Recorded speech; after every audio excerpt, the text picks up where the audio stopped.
Hello and welcome back to my second attempt of this video. I had to restart the earlier video, and I deleted it, by the way, because it was having technical difficulties. People were saying the audio kept jumping in and out.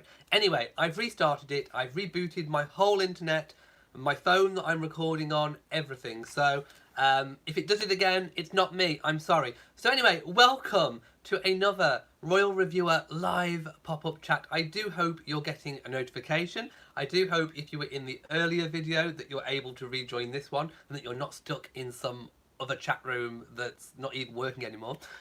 So yes, I am back, and like I said, basically I'm going to go through the whole thing again. 9 minutes worth of chat. How annoying. I'm going to go through it all again. So I am so happy and pleased to be back, and I'm in a much happier mood than what I was over the last couple of weeks, because today I took Molly to the vets and she's feeling a lot better. I came out of it a lot more hopeful than what I did before, but I will talk about all of that in my weekly vlog to be posted on Sunday.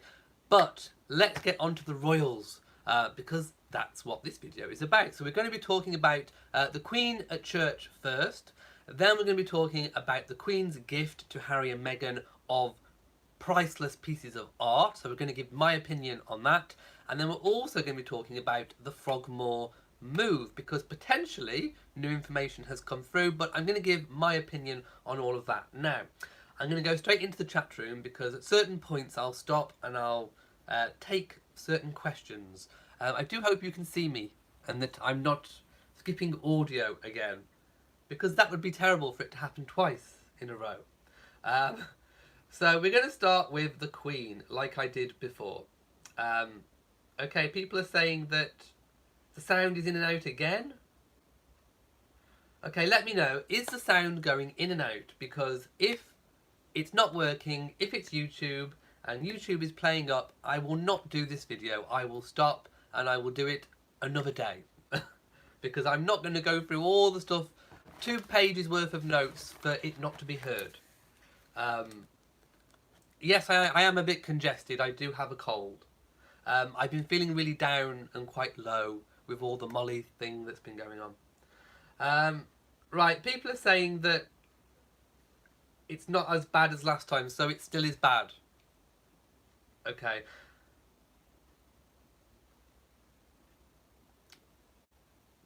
Right, let me know, is it okay or not? Because I'm not going to carry on if it's not. I don't like putting out things that aren't good.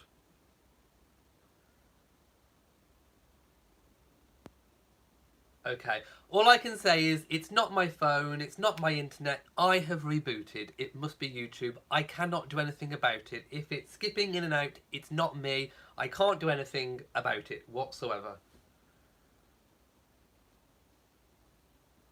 Okay, so do you want me to carry on? Is it working?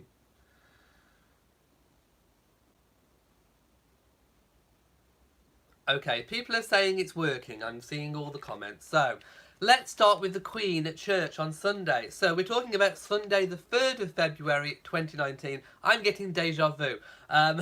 So, she attended St Peter and St Paul Church at a place called Weston Newton, which is not too far from Sandringham, and it is a 14th century church.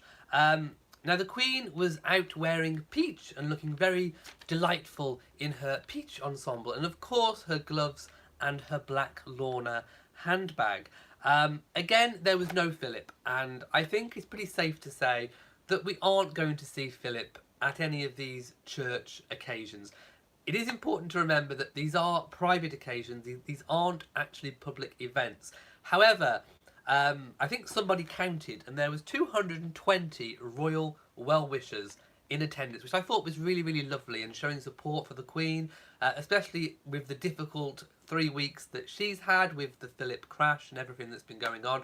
So I thought tremendous support being shown for the Queen, but I think Philip sees it as attention. I think he sees the crowds and the photographers, and even though it's a private occasion, he just doesn't want to be a part of all of that, and I think it's literally just, you know, too much on show. So I don't think we're going to be seeing Philip anytime soon at any of these church services.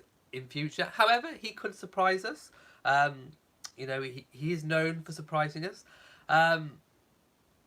So the Queen was actually accompanied by the Sandringham rector, Jonathan Riviere. I'm not sure whether it was he who did the service or whether it was the vicar or rector of St Peter and St Paul Church. But anyway, the Sandringham rector was also there too. Somebody counted and the service lasted 45 minutes, which is quite good for the Queen because she doesn't like terribly long services, so that was a good length for the Queen. And it was also attended by 21 local Sunday school children who delivered their performance of a play which was called Searching for Jesus. I have no idea what that was, but it sounds quite good, and I'm sure the Queen totally enjoyed it. Now, she also spent 10 minutes in the local village hall. I think the children went there as well, so she spent a little bit of time talking to local residents in the local village hall, so she spent a good deal of time out on that Sunday morning. She also, all of the bouquets that she was handed were left outside of the village hall. Again, I don't know what happens to them after, whether they were distributed to local charities or nursing homes, I don't know. But all of the bouquets that she was handed were left outside the village hall. She didn't take any of them that we're aware of back to Sandringham. She also spoke to members of the public, and one of them, she told that her horse named Estimate is in foal. So perhaps the Queen is looking forward to a birth of her own, another royal birth. So, by the way, Estimate was the winner of the Ascot Gold Cup in 2013. So, I'm sure the Queen is having a really good time. Okay, I'm just checking that the audio's okay before I carry on. Okay, I think it's working fine, so we shall carry on. So, a good time I think was had this Sunday at church. Now, we're going to be talking about the Queen's gift to Harry and Meghan that's been making, you know, big headlines on YouTube and in the media. Guys, it's nothing new. William and Catherine had the same thing. Just because it's Harry and Meghan, it's all been blown up into this big, massive hoo-ha. There is no hoo-ha. Basically, back to the days of Charles and Diana, they all chose pieces from the Royal Collection. Now, the Royal Collection is held in trust for the nation by the Queen. So it is within the Queen's gift to allow certain pieces and works of art to be basically on long-term loan. It isn't given. It's not a gift as in it's been gifted to them and it's theirs and they can sell it and all of that business. No, it's basically like loaning a tiara off the Queen. It's on long-term loan.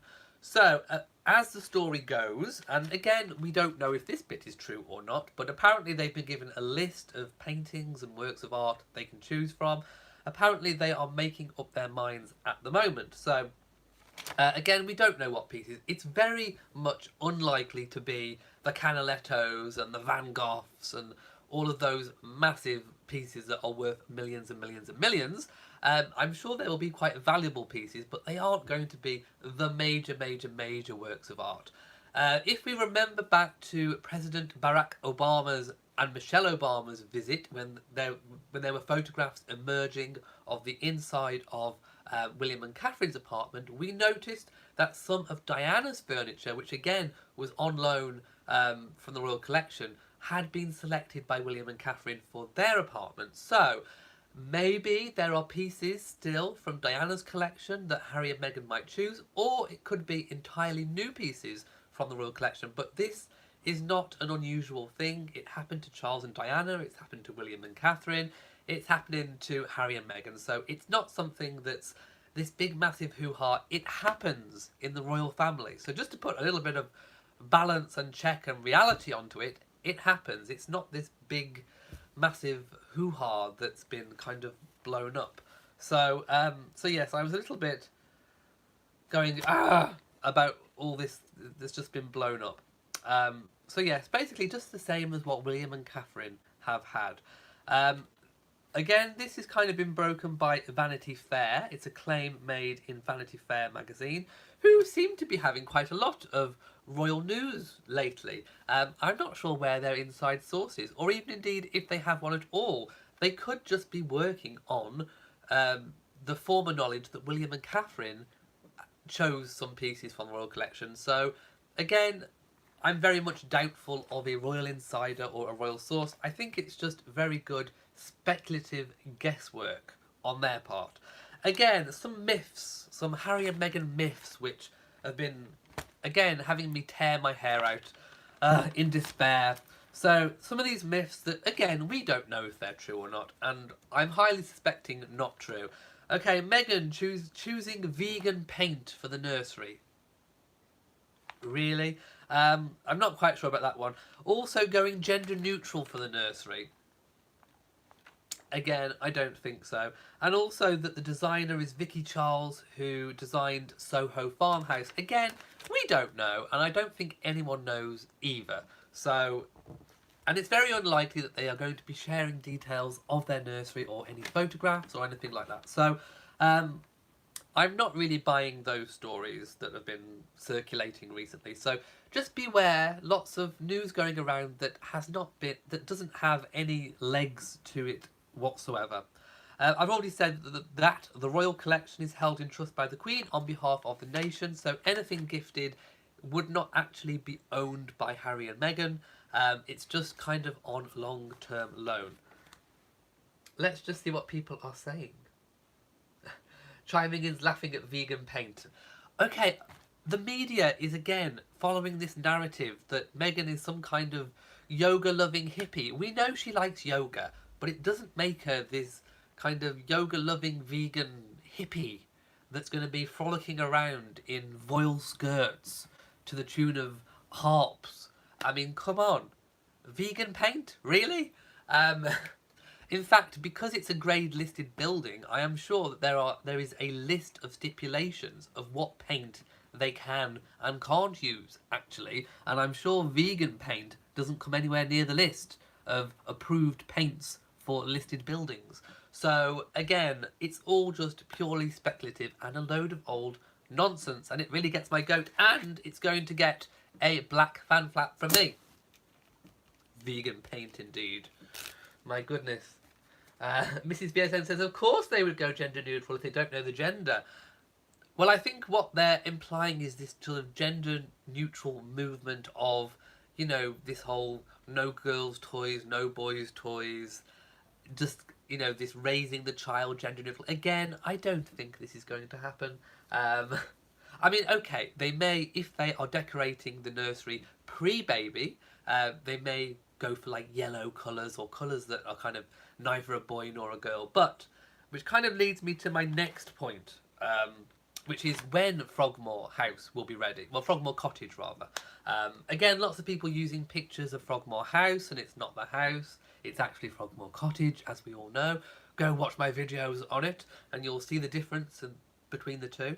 But again, we have reports coming from Chris Shipp of ITV that there is going to be a Frogmore Cottage move, or, well, he didn't actually say Frogmore Cottage, he just said that they'll be moving out of Kensington Palace in March. Now, I don't know what the source is, so I'm going to give you a little quote. So in his report, it said, ITV News was told that Harry and Meghan have penciled in a moving date of March so that they can get settled. Now, that kind of all fits in with the earlier narrative we had about them moving out of the Cotswolds, which again, I'm not entirely sure that that was true.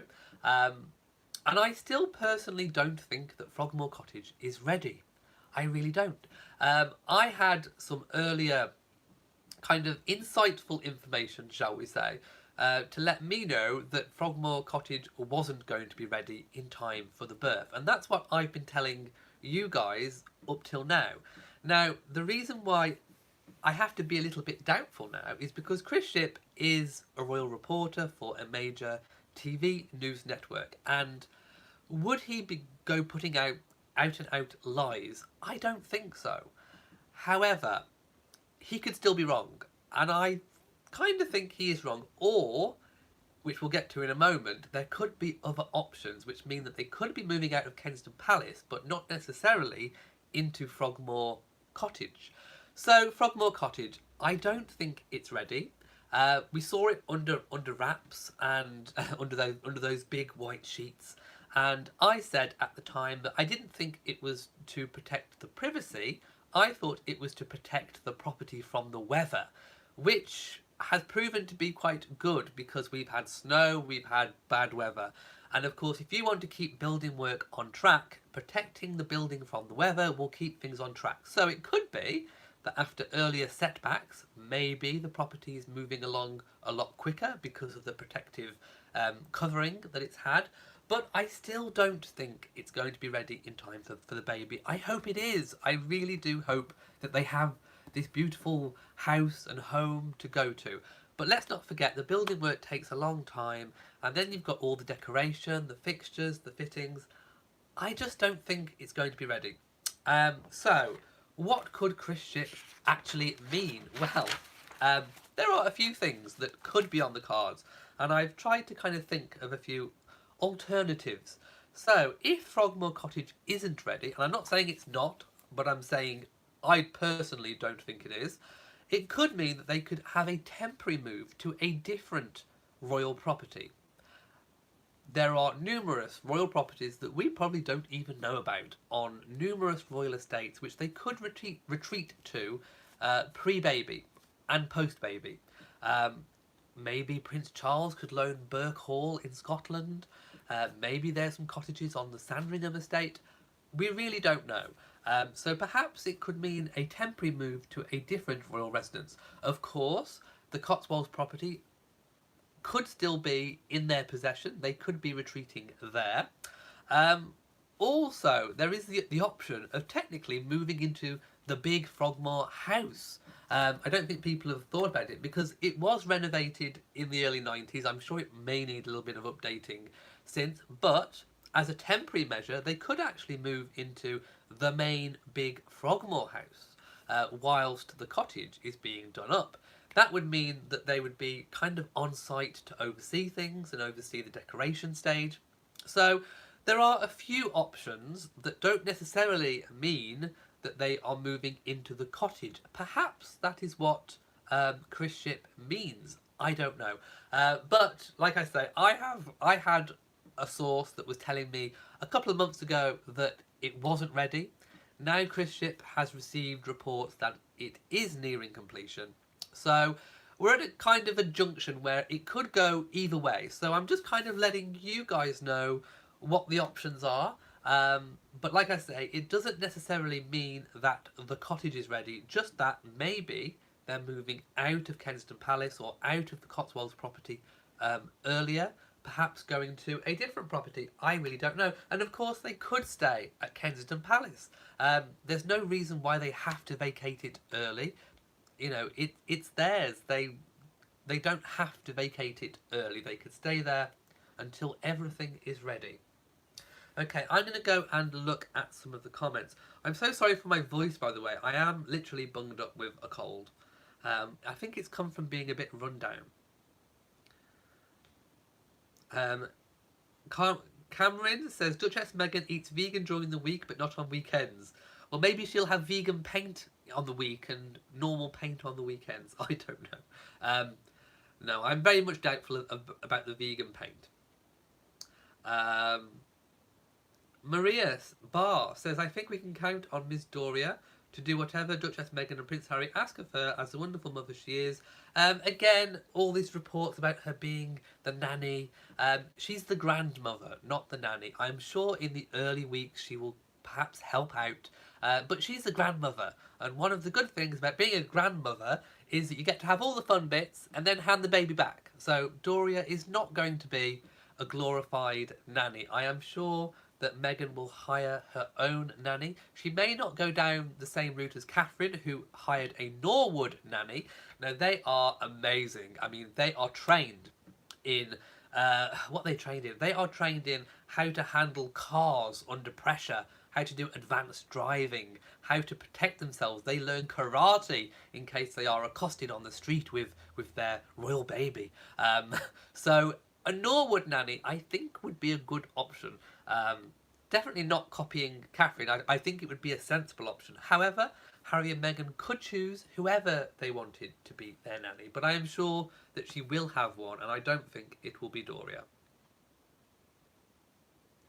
Not Moreland nanny, Norwood. Norland, sorry. Norland. It's my nose. My nose is playing me up. Robin Rogers says, you can live in a structure that is undergoing certain renovations depending what they are. I agree. You can, but it's not particularly nice, and especially if you have a baby. So I'm sure if they could... Oh, there's Molly. There she is. There you go. You got a sighting. She popped up, just like me. Yeah, so you can, but it's not very nice. I know, because I've done it. I've lived through renovations, and it's not very nice. So if you can stay somewhere else that's not full of the mess and the dust and all the rest of it, it's a preferable option, I think. And yes, I agree. I think the Lindo wing will be the preferred place of birth. Anna says, why are they not staying at Kensington Palace until everything is ready? They very well might be. All of these kind of moving out things are just pure speculation. There has not been any official announcement. The only official announcement we had was the very first announcement announcing that they were going to move into Frogmore Cottage, which said that they intended to move in the spring. So, as we know with building works, intentions are intentions, and sometimes things get pushed back. Lots of people citing Molly. So there you go. She's very happy in herself right now.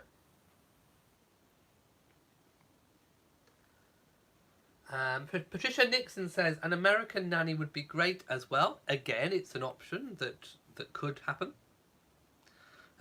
Again, we really don't know until we see it, I think. Robin Gray says, what is Frogmore Cottage really like? It looks very dilapidated. It was split into... It's an old building. It's now listed. But before it was a listed building, which means a protected building of national importance, architectural importance, it was divided into 5 separate staff units. And of course, that carving up of the property would have taken it away from its original structure, kind of. So the strict planning regulations would, I think, have insisted that it be restored to what it was, with the additions that they approved of the additional orangeries. So it will pretty much end up having to be restored back to what it was, which of course is a lot of work, especially if you're reusing roof tiles, taking them off, cleaning them, putting them back, using as many original timbers as you can, replacing things like for like, returning the interior structures and fixtures and fittings to what they were, if they're still there, restoring sash windows. The list goes on. It's endless, and it takes a lot of time. It's not like these programs where they come in and they do your house in a week. It's not one of these extreme makeovers. You can't do a listed building in that way, which is why I'm kind of doubtful that it's ready for the baby. I do hope it is. I really hope it is, but I just don't think so. I hope I'm wrong.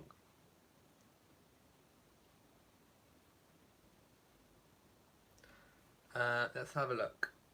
Mrs. VSN says, if I was young, unmarried and adventurous, I would go to the Norland School. I saw a documentary about them, was very impressed. I think you saw the same one that I did. And they also take male nannies as well. So it's very a cosmopolitan establishment. Maybe Meghan will have a male nanny.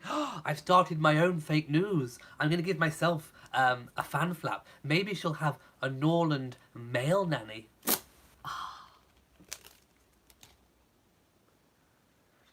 Margaret says, I read an article by someone who said they lived at Frogmore Cottage and found the building very rough. What, they're living there already? I don't think so. Or somebody someone else who lived there and said it was very rough. I can imagine it probably was. I don't think it had had a lot of money spent on it in a long time.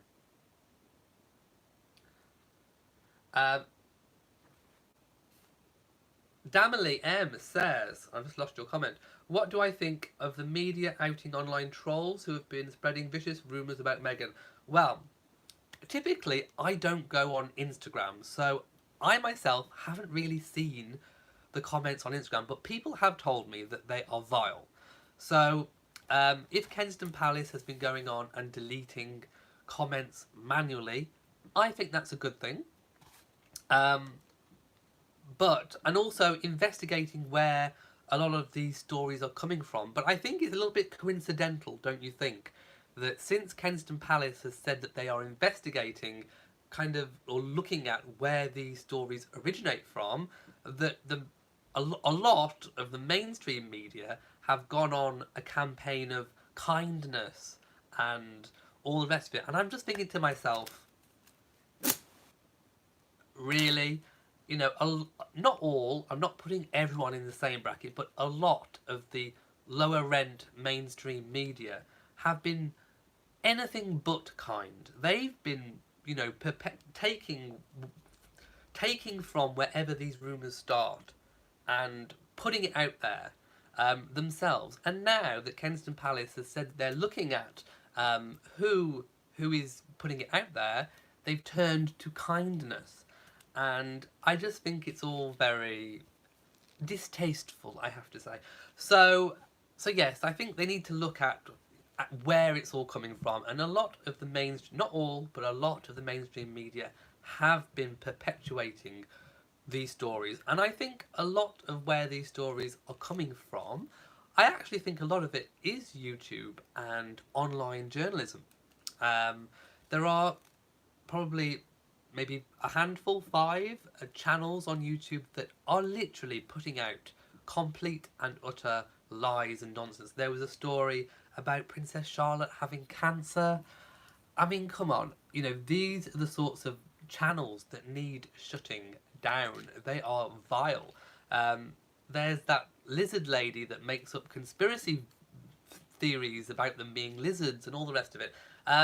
You know, these are the places where these stories are originating from, and what it does is it opens up to a certain section of society that feed off those stories. It attracts them. So if you go to those videos, you will see so much hate, and it emboldens those people. It kind of justifies those people's views. It gives them a platform to post their views.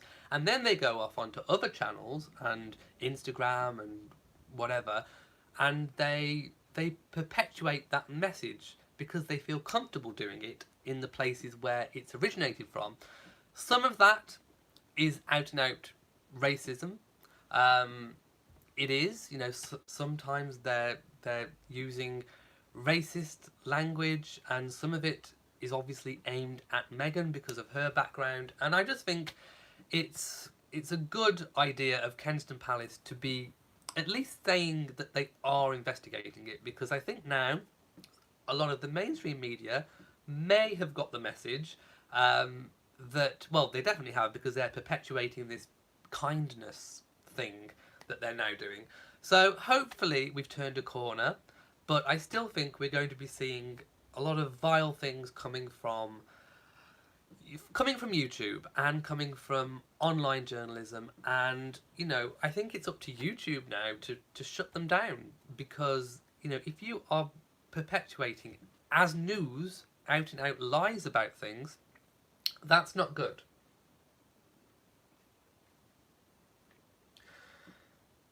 Okay.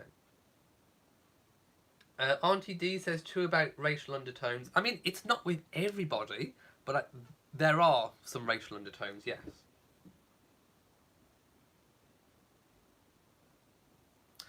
Robin Rogers says, agreed, the UK media are responsible for feeding the hate, and they're trying to cover themselves by throwing their sources under the bus. A Red Girl says, the media are the ones who started it in the first place, as well as the YouTube trash, and people actually believe it. Shows how bad our society is. I mean, okay, it's not all of the media. I think we should be careful not to lump everyone in the same boat. But there are a lot of kind of lower grade media that feed off these stories, and all they're interested in fact, I don't think the media is being racist. I think all the media are doing is they've latched onto these stories as a way to make money. I think all they're being is greedy. I don't think they care what the story is. who it's about. They just want a story that's going to sell and get clicks and make money. So I don't think necessarily the media are doing it because they are racist, but there are. But once those stories are out there, it opens it up. It attracts those people that actually are racist. And going back to Meghan's engagements recently, we can see the crowds. If there were so many racist people that had something against Meghan, do you not think they would be in the crowd shouting? And I don't see it on the street. I don't see, when I talk to people, I don't see it. People have only got nice and good things to say about Meghan. I think a lot of the hate is coming from overseas, perhaps a little bit closer to Meghan's home, I could possibly say. So yes, it is there, but I don't think it's necessarily with the media, but the media are feeding it.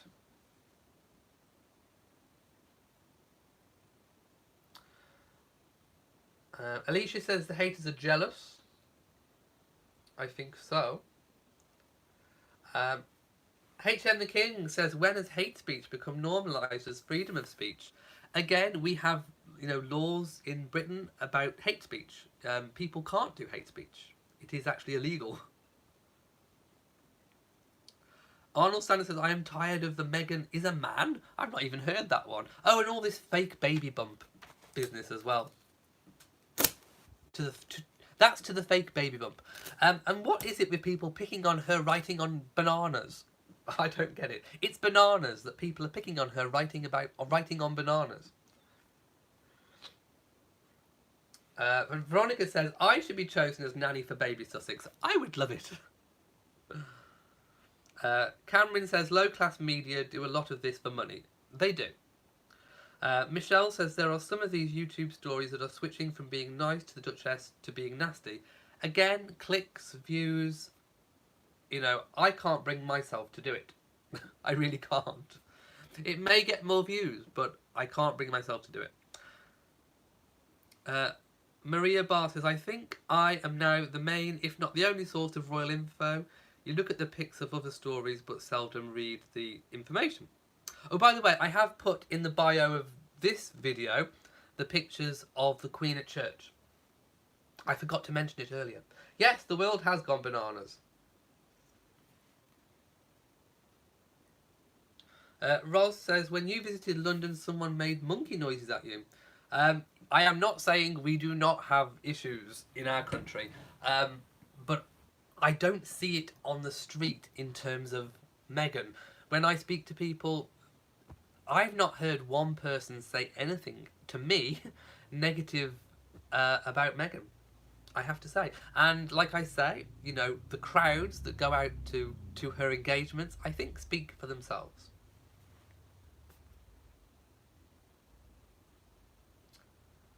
And yes, I mean, London is, I agree, London is a melting pot. London is not necessarily representative of the rest of the country. Jamie says, what lizard lady is emulating is dangerous. The world is going too far right and it's not good. I agree. Okay, I am now going to go. I hope you have enjoyed this chat. We've spoken about a lot of different types of stories. So I hope that you have enjoyed it. And I am back doing my live pop-up chats. So thank you. If you've made it this far, thank you so much. And I feel a lot happier. I'm still tired. I feel drained. I've got a cold coming. I'm trying to get over it. I will get over it. It's fine. I am back next week on Saturday for my live weekly chat. So I will return for that. And of course, I'm working on my weekly vlog, so do stay tuned for that for Sunday for all the Molly updates. So, if you have enjoyed this video, please